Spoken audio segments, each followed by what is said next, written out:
ডাব্লিউডাব্লিউইর big four premium live ইভেন্টসের মধ্যে next যে বড় প্রিমিয়াম লাইভ ইভেন্ট হতে চলেছে সেটা হতে চলেছে সামার স্ল্যাম। কিন্তু এই সামার স্ল্যামে যাওয়ার রাস্তা ঠিক হবে ডাব্লিউডাব্লিউইর next premium live event night of champions থেকে, কারণ সেখানে হতে চলেছে king and queen of the ring tournament. আর সেই টুর্নামেন্ট যারা জিতবে তারা নিজেদের পছন্দ মতো চ্যাম্পিয়নকে সামার স্ল্যামে চ্যালেঞ্জ করতে পারবে ফর চ্যাম্পিয়নশিপ, মানে ওয়ার্ল্ড চ্যাম্পিয়নশিপ। এবার এই ভিডিওতে আমি কথা বলতে চলেছি যে আমাদের এই মুহূর্তে ডাব্লিউডাব্লিউই ওয়ার্ল্ড হেভিওয়েট চ্যাম্পিয়ন আমাদের ওটিসি রোমান রেইন্সকে সামার স্ল্যামে কে চ্যালেঞ্জ করতে পারে, বা কার ম্যাচ রোমান রেইন্সের এগেনস্টে হতে পারে এই বছরের সামার স্ল্যামে, কারণ এটাই এখন সবথেকে বড় প্রশ্ন। তো চলো এই ভিডিওতে সেটারই উত্তর খোঁজার চেষ্টা করবো। আর আমি তোমাদের পুরো লজিক্যালি ভেঙে ভেঙে বলবো যে কার সাথে অ্যাকচুয়ালি এই বছরের সামার স্ল্যামে রোমান রেইন্সের ম্যাচ হতে পারে বা কাদের এগেনস্টে রোমান রেইন্স যেতে পারে। তাহলে ভিডিওটা পুরোটা দেখো, স্কিপ করো না, কারণ তোমরা দেখছো wrestle entertainer. So let's start the entertainment.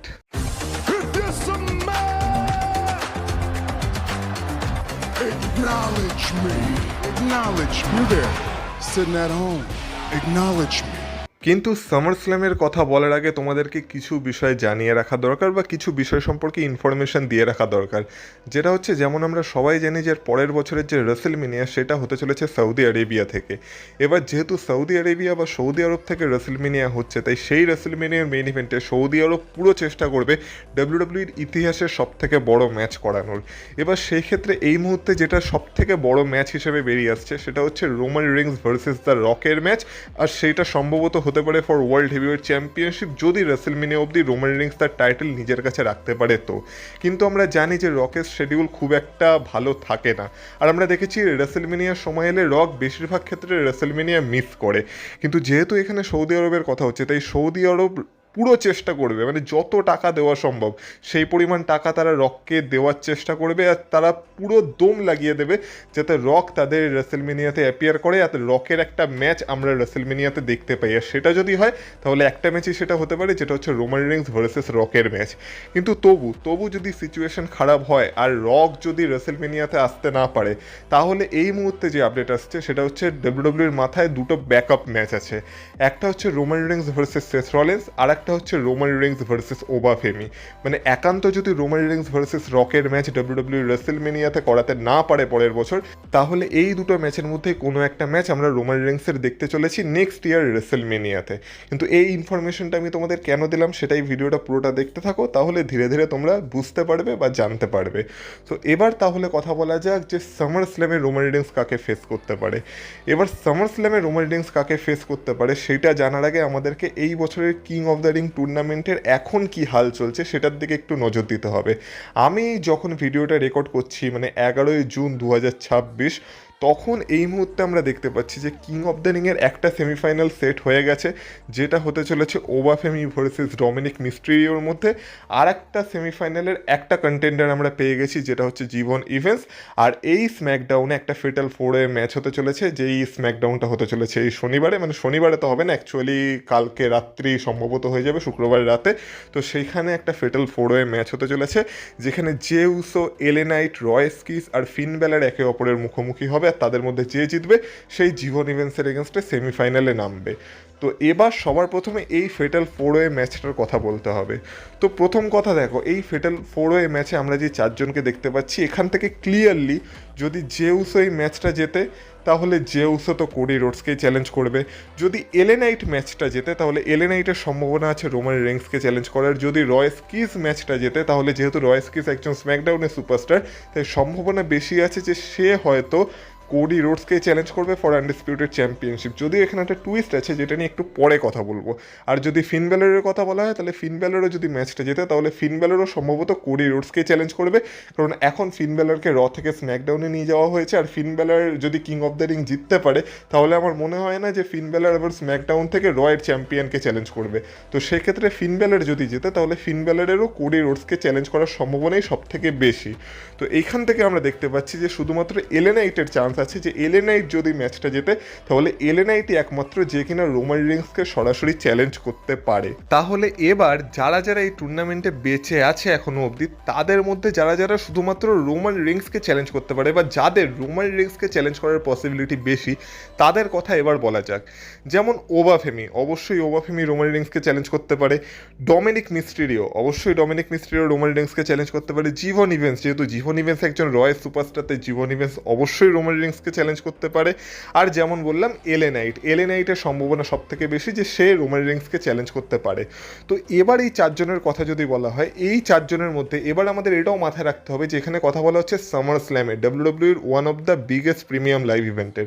এবার সামার স্ল্যামে ডাব্লিউডাব্লিউ অবশ্যই রোমান রিংসের এগেনস্টে এমন একজনকে রাখতে চাইবে যার সাথে রোমান রিংসের ম্যাচ হলে সেটা একটা সামার স্ল্যাম ওয়ার্দি ম্যাচ লাগে। এবার সেখানে যদি সবার প্রথমে কথা বলা হয় ডমিনিক মিস্টেরিওর, তাহলে Roman Reigns versus Dominik Mysterio, এইটা কি একটা সামার স্ল্যাম ওয়ার্দি ম্যাচ মনে হচ্ছে? এটা যদি সামার স্ল্যাম বাদে অন্য কোনো প্রিমিয়াম লাইভ ইভেন্টে হতো আমি বলতাম হ্যাঁ ঠিক আছে এই ম্যাচটা হতে পারে, কিন্তু সামার স্ল্যামের জন্য এটা মোটেই একটা বড় ম্যাচ না। সেম কথা আমি বলতে পারি জীবন ইভেন্টসের জন্য। ডাব্লিউডাব্লিউ জীবন ইভেন্টসকে নিজেদের ফিউচার হিসেবে দেখার চেষ্টা করছে, তাকে পুশ দেওয়ার চেষ্টা করছে, সব ঠিক আছে, কিন্তু তবু তোমরা একবারের জন্য ভেবে নাও যে জীবন ইভেন্টস যদি king of the ring tournament জিতে যায় তাহলে জীবন ইভেন্টস ভার্সেস রোমান রিংস, এইটা কি একটা সামার স্ল্যাম ওয়ার্দি ম্যাচ হবে? বা সামার স্ল্যামে কি আমরা রোমান রিংসের এরকম টাইপের কোনো ম্যাচ দেখতে চাইবো? অবশ্যই না। এই ম্যাচটাও কোনো স্যাটারডে নাইটস মেইন ইভেন্ট বা ডাব্লিউডাব্লিউর অন্য কোনো প্রিমিয়াম লাইভ ইভেন্টের জন্য ঠিক আছে, কিন্তু সামার স্ল্যামের জন্য এটা মোটেই একটা বড় ম্যাচ না। এবার সেক্ষেত্রে দুটো নামই বেঁচে আছে। এক হচ্ছে রোমান রিংস ভার্সেস ওবাফেমি। যেমন আমরা রাসেলমেনিয়াতে রোমান রিংস যখন চ্যাম্পিয়নশিপ জিতেছিল তখনই দেখেছিলাম যে ওবাফেমি আর রোমান রিংসের মধ্যে একটা মানে বার্তা আদান প্রদান হয়েছিল, যেখানে রোমান রিংস ওবাফেমির কথা বলেছিল, ওবাফেমিও রোমান রিংসকে কল আউট করেছিল, আর রোমান রিংস বলেছিল যে সে সামার স্ল্যাম অবধি দেখবে যে ওবাফেমি কীভাবে কাজ করছে, আর তারপর যদি তার মনে হয় যে হ্যাঁ ওবাফেমি একটা ডিজার্ভ করে টাইটেল শট তাহলে সামার স্ল্যামের সম্ভবত রোমান রিংস ভার্সেস ওবাফেমি হতে পারে বা ওবাফেমির এগেনস্টে রোমান রিংস নামতে পারে। এবার এই মুহূর্তে দেখে তো মনে হচ্ছে ওবাফেমি সেই রেসপেক্টেড ডিজার্ভ করে নিয়েছে, যদিও সে ব্রক লেসনারের কাছে একটা ম্যাচ হেরে গেছে, কিন্তু তবু Roman Reigns versus Obafemi summer স্ল্যামের জন্য অবশ্যই একটা বড় ম্যাচ হতে পারে।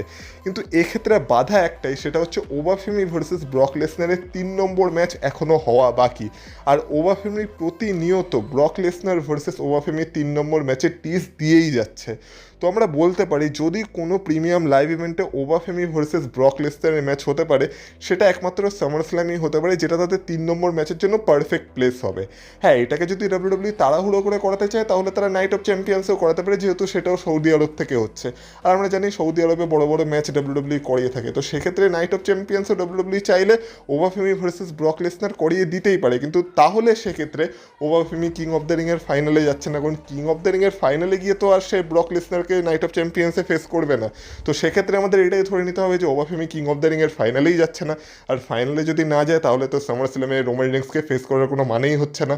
তো এই একটা বিষয় আছে, মানে ওবাফেমির পথে যেহেতু এখনও ব্রক লেসনার একটা বাধা হয়ে দাঁড়িয়ে আছে, তাই ব্রক লেসনার ভার্সেস ওবাফেমির ম্যাচ যতক্ষণ না হচ্ছে ততক্ষণ আমরা ওবাফেমি ভার্সেস রোমান রিংসের ম্যাচ দেখতে পাবো সেটার কথাও মনে হয় না। কিন্তু যদি অন্য কোনো প্ল্যান ডাব্লিউডাব্লিউ থেকে থাকে আর ব্রক লেসনার যদি সামার স্ল্যাম অব্দি ডাব্লিউডাব্লিউতে রিটার্ন না করে তাহলে রোমান রিংস ভার্সেস ওবাফেমির ম্যাচ অবশ্যই সামার স্ল্যামে হতে পারে। কিন্তু আরেকটা যে নাম যেটা হচ্ছে এলএ নাইট, তার পারফেক্ট সেন্স বানাচ্ছে। কেন? কারণ এই মুহূর্তে আমরা দেখতে পাচ্ছি এলএ নাইটের সাথে জে উসো, জিমি উসো, এমনকি জেকব ফটোরও একটু কথা কাটাকাটি চলছে, বিশেষ করে জে উসো আর জিমি উসো, তার মধ্যেও বিশেষ করে জে উসোর। মানে এলএ নাইট অলরেডি রোমান রিংসের ব্লাড লাইনের এগেনস্টে চলে গেছে, আর এলএ নাইট বারবার রোমান রিংসকে দোষারোপও করছে। তো আমরা জানি এটা কোথাও না কোথাও তো লিড করবে। এবার আমার মনে হয় এইখান থেকে আমরা যদি এলএ নাইট ভার্সেস জে উসোর ম্যাচ না দেখে ultimately LA Knight versus Roman রিংসের ম্যাচ দেখতে পাই তাহলে সেটাই হচ্ছে আলটিমেট প্ল্যান ডাব্লিউডাব্লিউ এর। তো সেক্ষেত্রে অবশ্যই এলএ নাইট এই বছরের king of the ring tournament জিততে পারে, জিতে রোমান রিংসকে সামার স্ল্যামে চ্যালেঞ্জ করতে পারে যে আমি ব্লাড লাইন ভর্টেক্সে আর আটকে থাকতে চাই না, অনেক হয়েছে ব্লাড লাইনের ড্রামা, এবার আমি রোমান রিংসের থেকে ওই চ্যাম্পিয়নশিপটা নিতে চাই। এইভাবে এলএ নাইট রোমান রিংসকে অবশ্যই সামার স্ল্যামে চ্যালেঞ্জ করতে পারে, যেখান থেকে আমরা রোমান রিংস ভার্সেস এলএ নাইটের ম্যাচ সামার স্ল্যামে দেখতে পেয়ে যাবো ফর ওয়ার্ল্ড হেভিওয়েট এর চ্যাম্পিয়নশিপ। আর এই ক্ষেত্রে ভালো জিনিস কি হবে, এই ক্ষেত্রে LA Knight king of the রিংও জিতে যাবে। তাই যারা যারা এলএ নাইটের একটা সাকসেসের জন্য এতদিন ধরে মরিয়া হয়ে বসেছিল, মানে এলএ নাইটের ফ্যান্সরা, তারাও এটা দেখে নেবে যে হ্যাঁ, LA night money in the bank জিততে না পারলেও কিং অফ দ্য রিং অন্তত জিততে পেরেছে, আর এইভাবে সে রোমান রিংসকে চ্যালেঞ্জ করেছে। তো এইভাবে অবশ্যই LA Knight versus Roman Reigns summer স্ল্যামের জন্য একটা পারফেক্ট ম্যাচ হতে পারে। কিন্তু এবার একটু সেই টুইস্টটার কথা বলা যাক। মানে এতক্ষণ তো আমি নাম নিচ্ছিলাম যে এখনো অবধি যারা যারা কিং অফ দ্য রিং টুর্নামেন্টে বেঁচে আছে বা যাদের ম্যাচ হওয়া বাকি, তাদের মধ্যে কারা কিং অফ দ্য রিং জিতলে তাদের রোমান রিংসকে ফেস করার সম্ভাবনা বেশি। কিন্তু এইখানেই আমরা আরেকটা নামেরও কথা বলছিলাম, যেটা হচ্ছে রয় স্কিজ। এবার আমি বললাম যেহেতু রয় স্কিজ একজন স্ম্যাকডাউনের সুপারস্টার, তাই সে যদি কিং অফ দ্য রিং জিতেও যায় তাহলে তার কোডি রোডসকে চ্যালেঞ্জ করার সম্ভাবনা বেশি। কিন্তু এইখানে যদি ডাব্লিউডাব্লিউ একটা টুইস্ট আনতে চায়, কারণ আমরা দেখেছিলাম রোমান রিংস রয় স্কিজের নাম নিয়েছিল বা রয় স্কিজকে কল আউট করেছিল, আর রয় স্কিজও তার সোশ্যাল মিডিয়ায় বলেছিল যে আমি শুনতে পাচ্ছি আমার নাম নেওয়া হয়েছে। আর এমনিতেও আমরা স্ম্যাকডাউনেও দেখতে পাচ্ছি যে রয় স্কিজ এখন সোলো সিকোয়া আর তার এমএফটিদের মধ্যে আটকে আছে। মানে সোলো সিকোয়া এখন সব রকম চেষ্টা করছে যাতে রয় স্কিজ তার দলে চলে আসে।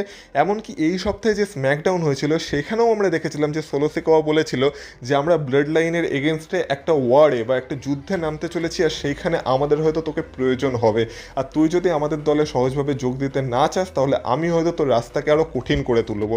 তো আমরা দেখতে পাচ্ছি সোলো সিকোয়া তো সব রকম চেষ্টা করছে রয় স্কিজকে নিজের দলে আনার। এবার একবারের জন্য যদি রয় স্কিজ সোলো সিকোয়ার দলে চলে আসে, তার মানে রয় স্কিজ ব্লাড লাইনের সাথেও এঙ্গেজ হয়ে গেল, আর কখনো না কখনো আমরা রয় স্কিজ ভার্সেস ব্লাড লাইন বা রয় স্কিজ ভার্সেস রোমান রিংসের পাথ ক্রস হতে দেখতে পাবো।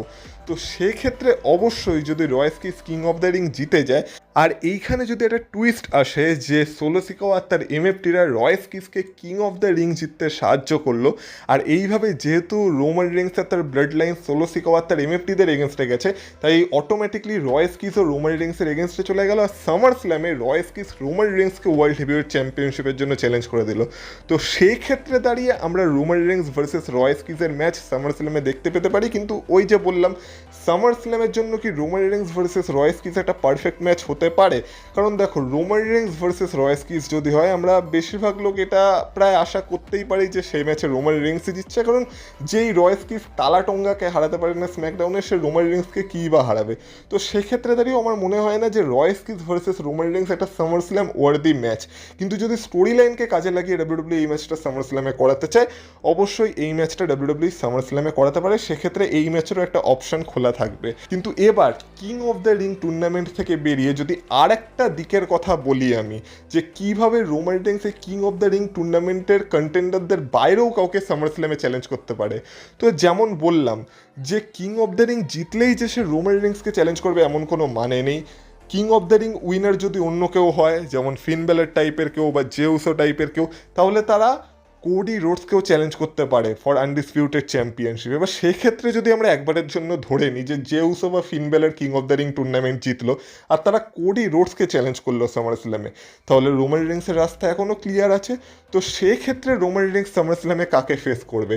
তো সেক্ষেত্রে রোমান রিংসের অপোনেন্ট হিসেবে যার নাম সব থেকে বেশি উঠে আসছে সে হলো সেথ ফ্রিকিন রলিন্স। এবার অলরেডি আমরা দেখতে পাচ্ছি যে সেথ রলিন্স ভার্সেস রোমান রিংসের ফেস অফ হচ্ছে। সেথ রলিন্স রোমান রিংসকে নিয়ে তার প্রোমোতে কথা বলছে। সেথ রলিন্সের ব্যাক স্টেজে যে ইন্টারভিউগুলো হচ্ছে সেখানে এসে রোমান রিংসের কথা বলছে। সেথ রলিন্স তার ম্যাচের শেষে রোমান রিংসকে টিজ করছে, মানে রোমান রিংসের উইথ আ ওয়ান্সের সাইন করছে। তো এই সব কিছু দেখেও কি কোথাও না কোথাও আমাদের এটা মনে হচ্ছে না যে Seth Rollins versus Roman Rings অবশ্যই ডাব্লিউডাব্লিউ এর একটা প্ল্যানসে আছে? কিন্তু যেমন বলেছিলাম আমি যে যদি রক নেক্সট ইয়ারের রেসেলমেনিয়াতে না আসতে পারে, তাহলে Seth Rollins versus Roman Rings WWE এর কাছে একটা ব্যাকআপ অপশন। তাই জন্য অবশ্যই ডাব্লিউডাব্লিউ নেক্সট ইয়ারের রেসেলমেনিয়ার জন্য সেথ রলিন্স ভার্সেস রোমান রিংসের ম্যাচকে বাঁচাতে চাইবে। কিন্তু এই ক্ষেত্রে যেহেতু আরেকটা অপশনও ডাব্লিউডাব্লিউ এর কাছে খোলা আছে, যেটা হচ্ছে রোমান রিংস ভার্সেস ওবা ফেমি। এবার সামার স্ল্যামে যদি একান্ত রোমান রিংস ভার্সেস ওবা ফেমি না হয়, তাহলে সেই ম্যাচটাকেও নেক্সট ইয়ারের রেসেলমেনিয়াতে করানো যেতে পারে, যদি অবশ্য রক না আসে। কিন্তু আমার মনে হয় যেহেতু সৌদি আরব থেকে রেসেলমেনিয়া হচ্ছে, সৌদি আরব কোনো না কোনোভাবে রককে রাজি করেই নেবে, আর আমরা নেক্সট ইয়ারে রোমান রিংস ভার্সেস রকের ম্যাচই দেখতে পাবো। কিন্তু সেটা পরের কথা। এবার সামার স্ল্যামের কথা বলা যাক। তো সামার স্ল্যামে সেথ রলিন্স এবার কীভাবে রোমান রিংসকে চ্যালেঞ্জ করতে পারে? কারণ আমরা অলরেডি দেখেছি সেথ রলিন্স তো কিং অফ দ্য রিংয়ের প্রথম রাউন্ডেই হেরে গেছে। কিন্তু কিং অফ দ্য রিংয়েই তো হেরেছে না, কিং অফ দ্য রিং হতে পারবে না। কিন্তু রোমান রিংসকে তো এখনও চ্যালেঞ্জ করতে পারে। যেমন বললাম, যদি king of the ring winner Cody রোডসকে চ্যালেঞ্জ করে দেয়, তাহলে রোমান রিংসের রাস্তা ক্লিয়ার ক্লিয়ার থাকছে। তো সেক্ষেত্রে কোনো না কোনোভাবে সেথ রলিন্স যদি তার ব্রন ব্রেকারের সাথে ফিউড শেষ করে দেয়, মানে ধরে নাও নাইট অফ চ্যাম্পিয়ন্সে সেথ রলিন্স ভার্সেস ব্রন ব্রেকারের ম্যাচ হলো, আর সেখানেই সেথ রলিন্স, দ্য ভিশন আর ব্রন ব্রেকারের স্টোরি লাইনটার ইতি ঘটলো, মানে এইখানেই শেষ। এরপরে আর সেথ রলিন্স আর ভিশনের মধ্যে কোনো টক্কর হবে না, বা এরা একে অপরের সামনে আসবে না, বা এরা একে অপরের বিজনেসে নাক গলাবে না। তো সেক্ষেত্রে সেথ রলিন্সও ফ্রি হয়ে যাবে। তো এবার সেথ রলিন্স সামার স্ল্যামের জন্য কোনো না কোনো উপায়, এবার ডাব্লিউডাব্লিউর কাছে হিস্ট্রির তো অভাব নেই, সেথ রলিন্স আর রোমান রিন্সের মধ্যে অঢেল হিস্ট্রি পড়ে আছে, বা অনেক ইতিহাস আছে যেখান থেকে স্টোরি লাইন মানানো যেতে পারে। এবার সেখান থেকে যদি সেথ রলিন্স রোমান রিন্সকে সামার স্ল্যামে চ্যালেঞ্জ করে দেয়, বা এখন তো সেথ রলিন্সের কাছে একটা পয়েন্টও আছে যে সেথ রলিন্স রোমান রিন্সকে সেই চ্যাম্পিয়নশিপটার জন্য চ্যালেঞ্জ করছে যেই চ্যাম্পিয়নশিপটা সেথ রলিন্স কখনো হারেইনি, আর যেই চ্যাম্পিয়নশিপটাকে সেথ রলিন্সের মধ্যে সে স্ট্যাবলিশ করেছিল বা সে বানিয়েছিল, আর সেইটাকে এখন রোমান রিন্স নিয়ে ঘুরে বেড়াচ্ছে। তো এই স্টোরি লাইনটাকেই কাজে লাগিয়ে হয়তো সেথ রলিন্স রোমান রিন্সকে সামার স্ল্যামে চ্যালেঞ্জ করে দিল, আর এইভাবে আমরা সামার স্ল্যামের জন্য একটা বিশাল বড় ম্যাচ পেয়ে গেলাম ফর ওয়ার্ল্ড হেভিওয়েট চ্যাম্পিয়নশিপ, যেটা হতে পারে সেথ রলিন্স ভার্সেস রোমান রিন্সের ম্যাচ। তো এই ম্যাচগুলোই আপাতত রোমান রিন্সের সামার স্ল্যামে হতে পারে, আর এরা ছাড়া আমি আর কোনো ম্যাচ দেখতে পাচ্ছি না যেগুলো কিনা সামার স্ল্যামে হলে সেটা আমরা বলতে পারবো যে হ্যাঁ, ওয়ার্ল্ড হেভিওয়েট চ্যাম্পিয়নশিপের জন্য সামার স্ল্যাম ওয়ার্দি একটা ম্যাচ হয়েছে। তাহলে এই ভিডিওতে আমি রোমান রিন্সের এগেনস্টে যে ম্যাচগুলোর কথা বললাম তার মধ্যে 1 নম্বর হচ্ছে রোমান রিন্স ভার্সেস ওবা ফেমির ম্যাচ, না হলে 2 নম্বরে যেটা আছে সেটা হচ্ছে রোমান রিন্স ভার্সেস এলএ নাইটের ম্যাচ, না হলে রোমান রিন্স ভার্সেস সেথ রলিন্সের ম্যাচ, আর যদি ডাব্লিউডাব্লিউ কোনো টুইস্ট আনতে চায় তাহলে কোনো না কোনো উপায় ডাব্লিউডাব্লিউ রোমান রিন্স ভার্সেস রয়েস কিজের ম্যাচ করাতে পারে। তো এই 4টে ম্যাচ, বিশেষ করে প্রথম যে 3টে ম্যাচের কথা বললাম সেই 3টে ম্যাচেরই এই বছরের সামার স্ল্যামে হওয়ার সম্ভাবনা আমার এই মুহূর্তে সব থেকে বেশি বলে মনে হচ্ছে। কিন্তু তোমরা আমাকে অবশ্যই বলো তোমরা এই ম্যাচগুলোর মধ্যে কোন ম্যাচটাকে সামার স্ল্যামে দেখতে চাও, অবশ্যই কমেন্ট বক্সে কমেন্ট করে আমাকে জানিও। তার সাথে যদি ভিডিওটা ভালো লেগে থাকে তোমাদের, ভিডিওটা তো অবশ্যই লাইক করে দিয়েছো, ওই চ্যানেলে নতুন হয়ে থাকলে চ্যানেলটাকে সাবস্ক্রাইব করো, ভিডিওটাকে পারলে হাইপ করো, তোমার বন্ধুদের সাথে শেয়ার করো, আর আমাকে ইনস্টাগ্রাম আর ফেসবুকে ফলো করতে চাইলে তার লিঙ্ক পেয়ে যাবে তোমরা এই ভিডিও ডিসক্রিপশনে, তো সেখান থেকে তোমরা আমাকে ফলো করেও আসতে পারো। আর তোমাদের সাথে কথা হবে আবার পরের ভিডিওতে, ততক্ষণ তোমরা ভালো থেকো, টাটা।